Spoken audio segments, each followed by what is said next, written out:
T G വീണ വിജയൻ്റെ case ഇപ്പോൾ കൂടുതൽ മുറുകയാണ്. പക്ഷേ എന്ന് വെച്ച് പറയുന്നുണ്ട്, ഇതൊരു അങ്ങനെ ഒരു കാര്യമായിട്ടുള്ള കേസായിട്ടൊന്നും വരുന്നില്ല. ഇതിങ്ങനെ അന്വേഷണം നടക്കുന്നു, ഇ ഡി അന്വേഷണം നടക്കുന്നു, കുറേ കമ്പനികളൊക്കെ കണ്ടുപിടിക്കുന്നു. കൂടുതൽ ഓരോ ദിവസം കഴിയും തോറും റിയാസിന് നേരെയൊക്കെ അന്വേഷണം വരുന്ന രീതിയിൽ വരുന്നു. ഇതൊരു പ്രതികാര നടപടിയാണെന്നൊക്കെയാണ് പറയുന്നത്. രാഷ്ട്രീയമായി നേരിടും, നിയമപരമായി നേരിടും. പ്രതികാര നടപടിയാണ് എന്നൊന്നും ഞാൻ കരുതുന്നില്ല. അതേസമയം ഈ പിണറായി വിജയൻ്റെ വീട്ടിൽ അന്ന് ഇ ഡി ചെന്നപ്പോഴുണ്ടല്ലോ, അവരെ ആക്രമിച്ചത് ഒരു മോശം കാര്യമായിപ്പോയി. അത് ചെയ്യരുതായിരുന്നു CPM. അതിൽ പ്രതികാരം ഒന്നുമില്ലെങ്കിലും വാശിയുണ്ടാകുമല്ലോ ആളുകൾക്ക്. ഇ ഡിയിലെ ഉദ്യോഗസ്ഥൻ ഞങ്ങളുടെ കാർഡ് വെച്ച് ഞങ്ങളെ ആക്രമിച്ചോ, അന്നൊന്ന് സ്പീഡപ്പ് ചെയ്തത്. ഇതൊരു സ്വാഭാവികമായ തോന്നലാണ് ഓഫീസർമാർക്ക്. അതുവരെ നോർമൽ സ്പീഡിൽ പൊയ്ക്കൊണ്ടിരുന്ന കാര്യങ്ങൾ എന്നാൽ പിന്നെ നിന്നെ കാണിച്ചു തരാം. ഇപ്പോൾ ഇ ഡി ഇറക്കിയ ആ പത്രക്കുറിപ്പും ദീർഘമായൊരു പത്രക്കുറിപ്പ്, under normal circumstances E D അത് ചെയ്യില്ല. ഇ ഡിയെ ആ പത്രക്കുറിപ്പ് ഇറക്കാൻ പ്രേരിപ്പിച്ചത് ഇവരുടെ ഈ പ്രവൃത്തിയാണ് എന്ന് ഞാൻ കരുതുന്നു. അല്ലെങ്കിൽ അങ്ങനെ ചെയ്യില്ല. ഇനി ഇ ഡി നിർവികാരമായിട്ട് കേസിൻ്റെ സ്റ്റാറ്റസ് ജനങ്ങൾ അറിഞ്ഞോട്ടെ എന്ന് വിചാരിച്ച് ചെയ്തതാണെങ്കിൽ അതിനകത്ത് പിണറായി വിജയൻ്റെ പേര് വരികയുമില്ല. ആ പത്രക്കുറിപ്പിൽ ഞാൻ പ്രത്യേകം ശ്രദ്ധിച്ചു,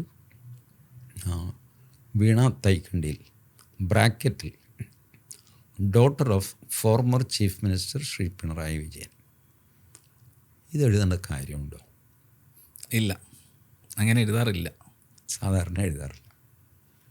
ഇനി ആൾക്കാരെ അറിഞ്ഞോട്ടെ എന്ന് വിചാരിച്ചാൽ എല്ലാവരും അറിഞ്ഞു കഴിഞ്ഞു, വീണ്ടും ഒന്നും അറിയിക്കേണ്ട കാര്യമൊന്നുമില്ല. That shows they are irritated എന്ന് കാണിക്കുന്ന ലൈനാണ്.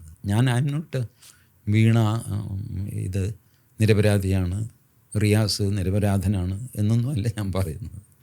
ഇ ഡിയുടെ ആ റിയാക്ഷനിൽ നമുക്ക് ശ്രദ്ധാപൂർവം വായിച്ചാൽ മനസ്സിലാവും അവർക്കൊരു ദേഷ്യം വന്നിട്ടുണ്ട്. ദേഷ്യം വന്നു എന്ന് വിചാരിച്ചിട്ട് അത് ഇല്ലീഗലാവണമെന്നൊന്നുമില്ല. ദേഷ്യത്തിലും അല്ലാതെയും ഒക്കെ പോലീസുകാർ സംസാരിക്കാറുണ്ട് അല്ലേ. പോലീസുകാരൻ ഇവിടെ വാ എന്ന് പറയുന്നതും ഇങ്ങോട്ട് വാടാ എന്ന് പറയുന്നതും രണ്ടും വിളിയാണ്. മറ്റേയാൾക്ക് ദേഷ്യമുണ്ട്, ഇയാൾക്ക് ദേഷ്യമില്ല. ഇപ്പോൾ ദേഷ്യപ്പെട്ടു എന്ന് വിചാരിച്ചിട്ട് അർത്ഥം ഒന്നും മാറുന്നൊന്നുമില്ല. ബട്ട് ദേഷ്യമുണ്ട് എന്നുള്ളത് ഫാക്റ്റായിട്ട് മാറുന്നു. ഇതുവരെ ഇതിൻ്റെ പ്രോഗ്രസ് കണ്ടാൽ ഐ എം നോട്ട് ഹാപ്പി. ഞാനിതിൽ PMLA ആക്റ്റിൽ ഒരു വിദഗ്ധനൊന്നുമല്ല. ഇതിങ്ങനെ ഡ്രാഗ് ചെയ്ത് പോകുന്നത് എന്തുകൊണ്ടാണ്? I don't understand. വീണ ബ്രാക്കറ്റിൽ daughter of so and so എന്ന് എഴുതണമെങ്കിൽ ഈ സോ ആൻഡ് സോയെ നിങ്ങൾ ചോദ്യം ചെയ്തോ? ചോദ്യമൊന്നും ചെയ്യണ്ട, വെറുതെ ഒരു ലോഹ്യം. ചേട്ടന് ഇതിനെപ്പറ്റി എന്തെങ്കിലും അറിയാമോ? മകളാണല്ലോ. പുള്ളി പറഞ്ഞു എനിക്കറിയില്ല, എൻ്റെ മകളാണ്, അവളെന്തോ ബിസിനസ് ചെയ്ത് എന്ത് ചെയ്തു എനിക്കറിയില്ല. ഇത്രയെങ്കിലും ചെയ്യണ്ടേ? അതെന്താ ചെയ്യാത്തത്? ഇതിനു മുമ്പ് സ്വർണ്ണക്കള്ളക്കടത്ത് കേസ്, അതിൽ പ്രകടമായിട്ടും നോക്കുമ്പോൾ മുഖ്യമന്ത്രിയുടെ പ്രിൻസിപ്പൽ സെക്രട്ടറിയാണ് ഈ ശിവശങ്കരൻ. ആ ശിവശങ്കരൻ അവിടെ ഇരുന്നുകൊണ്ട് ഈ കാര്യങ്ങളൊക്കെ ചെയ്തിട്ട് മുഖ്യമന്ത്രി അറിയില്ല എന്ന് പുറത്ത് മുഖ്യമന്ത്രി പറയുന്നു. ഇ ഡി ചോദിക്കേണ്ടതല്ലേ, കസ്റ്റംസുകാർ ചോദിക്കേണ്ടതല്ലേ, സാറിന് എന്തെങ്കിലും അറിയാമോ? ഈ വാസ് യുവർ സെക്രട്ടറി. സെക്രട്ടേറിയറ്റിൽ നിന്നാണ് ഇദ്ദേഹം ഈ ഓപ്പറേഷൻസ് നടത്തിക്കൊണ്ടിരുന്നത്. അപ്പോൾ സാറിന് എന്തെങ്കിലും അറിയാമോ? പിണറായി വിജയനെ ചോദ്യം ചെയ്യാൻ നിങ്ങൾക്ക് ഡെലിക്കസിയുണ്ട്, പ്രശ്നമുണ്ട്, പുള്ളി മുഖ്യമന്ത്രിയാണ്, നിങ്ങൾക്ക് ചോദ്യം എഴുതി കൊടുക്കാം. ഇതിനു മുമ്പ് ഒറീസ മുഖ്യമന്ത്രി നന്ദിനി സത്പതി, അവരെ ചോദ്യം ചെയ്യാൻ സമ്മതിച്ചില്ല.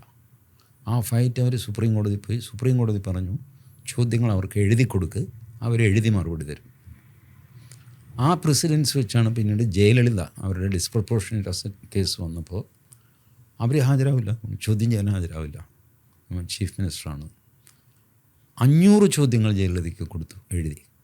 500നും ജയലളിത മറുപടി കൊടുത്തു. എന്നാൽ ചോദ്യം ചെയ്യാൻ വിളിച്ചാൽ ഹാജരാകുന്ന ഒരു മുഖ്യമന്ത്രി ഉണ്ടായിരുന്നു. അങ്ങേരുടെ പേരാണ് നരേന്ദ്രമോദി. പുള്ളി പോയി ഹാജരായി. CBIക്കാർ വന്നു, ഗുജറാത്ത്, പുള്ളി CBIയുടെ മുമ്പിൽ ഹാജരായി. അത് കഴിഞ്ഞ് ഇവരുടെ സുപ്രീം കോടതിയുടെ special investigation team RK. Raghavan എന്തോ രാഘവൻ്റെ, അതിനു മുമ്പിലും പുള്ളി ഹാജരായി. പുള്ളി ഈ നാടകത്തിനൊന്നും പോയില്ല. അത് ഓരോരുത്തരുടെ ക്യാരക്ടറാണ്. മറ്റവർ രണ്ടുപേരും അവരുടെ മസിൽ ഫ്ലെക്സ് ചെയ്യാന്ന്. പിണറായി വിജയനും ഇവിടെ ഈ ഒരു മസിൽ ഫ്ലെക്സിങ് കാണിച്ചത് മോശമായിപ്പോയി. ഇറങ്ങി വന്നിട്ട് പിന്നെ അവർ അഭിവാദ്യം ഇങ്ങനെ കൈ ചുരുട്ടി കാണിക്കും. What for? അതൊക്കെ ആ drama will put you in more difficulty. അത് വെച്ച് കള്ളക്കേസ് ഉണ്ടാകുന്നല്ല, you irritate the investigating agency. That should don't be done. അതൊരു സിവിലൈസ്ഡ് ബിഹേവിയർ അല്ല. Threatening people, showing your fist, ഞാൻ ശക്തനാണെന്ന് കാണിക്കുക. നിങ്ങൾ ശക്തനാണല്ലോ, പിന്നെ കാണിക്കാൻ പോകുന്നത് എന്തിനാ? അതല്ലേ, ശക്തനാവും തോറും നിങ്ങൾക്ക് വിനയം കൂടണം, എങ്കിലേ ആ ശക്തിക്കൊരു ഗ്രേസ് ഉണ്ടാവുള്ളൂ. മറ്റേത് ചുമ്മാ കാട്ടുപോത്തിൻ്റെ ശക്തിയാണ്, എങ്ങോട്ടും തിരികെ മറിയൊക്കെ ചെയ്യും. അപ്പോൾ ആ അവസ്ഥയാണ്.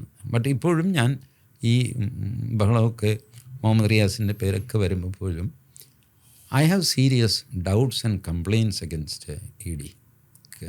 ഇ ഡിയുടെ കേരളത്തിലെ മേജർ ഓപ്പറേഷൻസ് ഒക്കെ ഇങ്ങനെ ഒടിഞ്ഞും ചതഞ്ഞും അടികൊണ്ട പാമ്പിനെ പോലെ പതുക്കെ അഴിഞ്ഞും ഒക്കെയാണ് പോയിക്കൊണ്ടിരിക്കുന്നത്. കരുവന്നൂരിൻ്റെ കേസ് എന്തായി?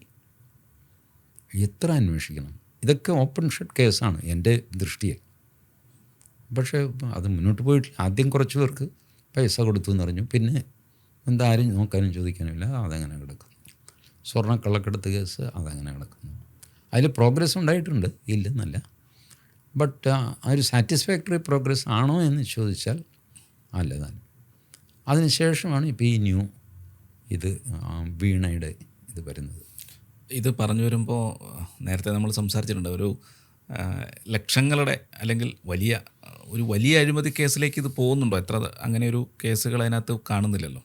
അതോ മൊത്തത്തിലൊരു അഴിമതി, മുഖ്യമന്ത്രി അഴിമതി നടത്തി എന്നുള്ളതല്ലാതെ അങ്ങനെ വന്നില്ലെങ്കിൽ ഇതൊരു സാധാരണ സാമ്പത്തിക കുറ്റകൃത്യം മാത്രമല്ലേ ആകുന്നുള്ളൂ?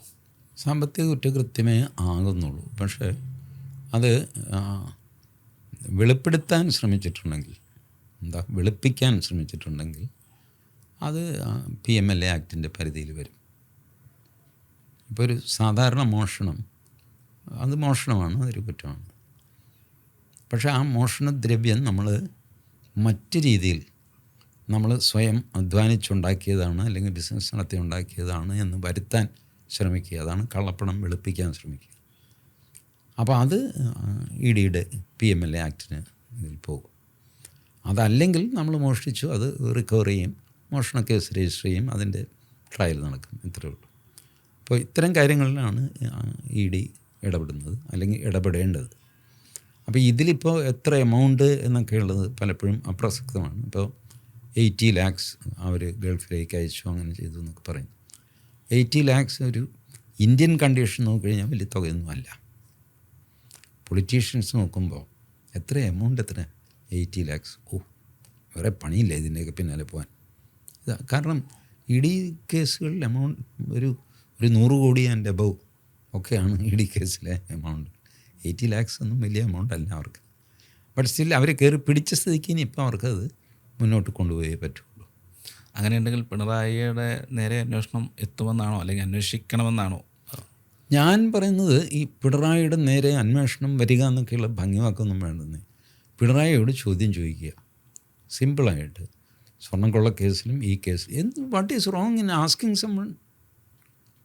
സാറേ ഈ മോഹൻദാസ് ഇതിലെ പോകുന്നത് കണ്ടായിരുന്നു എന്ന് ചോദിക്കുന്നത് അപരാധമാണ്. അതെന്താ എന്നോട് ചോദിക്കുന്നത്? സാറിൻ്റെ ആഫീസിലായിരുന്നു ശിവശങ്കർ, അവിടെ ഇരുന്നാണ് ഇപ്പം കക്ഷി അകത്താ.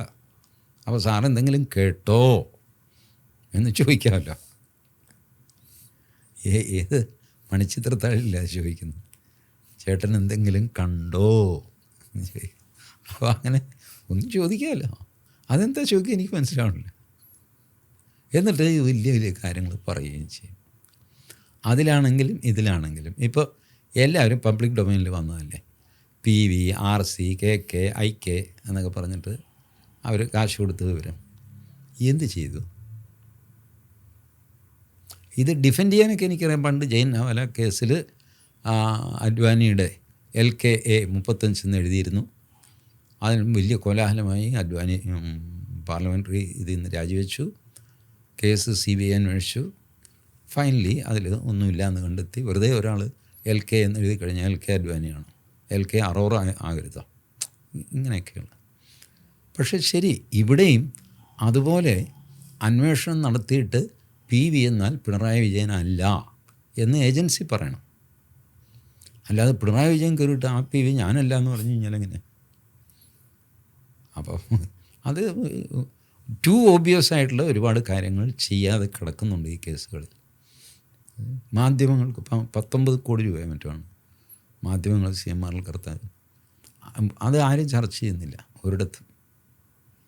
ഈ PVRC എന്നൊക്കെ ഇനിഷ്യൽ തന്നെ തുടക്കത്തിൽ ആദ്യമൊക്കെ പറഞ്ഞെങ്കിലും പിന്നെ എല്ലാവരും പേടിച്ച് പുറകോട്ട് മാറി. കാരണം ഈ പറയുന്നവരുടെ പേരുകളും കൂടെ അതിൽ വന്നെങ്കിലും എന്ന് വിചാരിച്ചിട്ടാണ്. മാധ്യമങ്ങൾക്ക് മരം മുറിയാകാം എന്നുള്ളതാണോ?